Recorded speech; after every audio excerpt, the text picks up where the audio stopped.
ہر ہاتھ ملانے والا شخص دوست نہیں ہوتا۔ ایک شہر میں دو دوست رہتے تھے۔ ایک کا نام احمد تھا اور ایک کا نام شہریار۔ دونوں اچھی زندگی بسر کر رہے تھے۔ ایک دفعہ کا ذکر ہے کہ ایک شہر میں دو دوست رہتے تھے۔ ایک کا نام احمد تھا اور ایک کا نام شہریار۔ دونوں اچھی زندگی بسر کر رہے تھے، لیکن شہریار امیر تھا۔ اس کے پاس 12 مرغیاں تھے جو سونے کا انڈا دیتی تھی۔ احمد کو شہریار کی امیری پر حسد تھا۔ ایک دن احمد نے سوچا کہ کس طرح اس کی مرغیوں کو چرایا جائے تاکہ ایک دن وہ بھی اپنے دوست کی طرح امیر ہو جائے۔ پھر ایک دن احمد بہت ہمت اور کوشش کر کے شہریار کی ایک مرغی چرانے میں کامیاب ہو گیا۔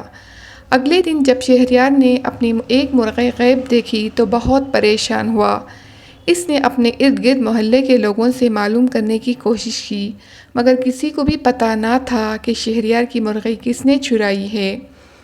اگلے روز رات کو پھر یہی ہوا اور اب شہریار کے بارے میں سے 10 مرغیاں رہ گئی تھی۔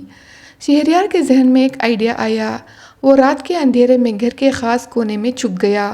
اس نے دیکھا کہ اس کا دوست احمد ہی آدھی رات کو گھر میں گھس کر شہریار کی مرغیاں چراتا ہے۔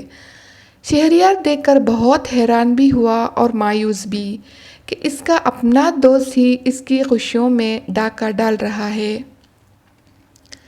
پھر کیا تھا، شہریار چور کو پکڑنے میں کامیاب ہو گیا اور احمد کو اس کے جرم کی سزا ملی۔ احمد کے ہاتھ سزا کے طور پر کاٹ دیے گئے۔ احمد اپنی غلطی پر بہت نادم تھا اور شہر کے باقی لوگ بھی اس سے عبرت حاصل کر رہے تھے۔ پیارے بچوں، ہر ہاتھ ملانے والا شخص دوست نہیں ہوتا۔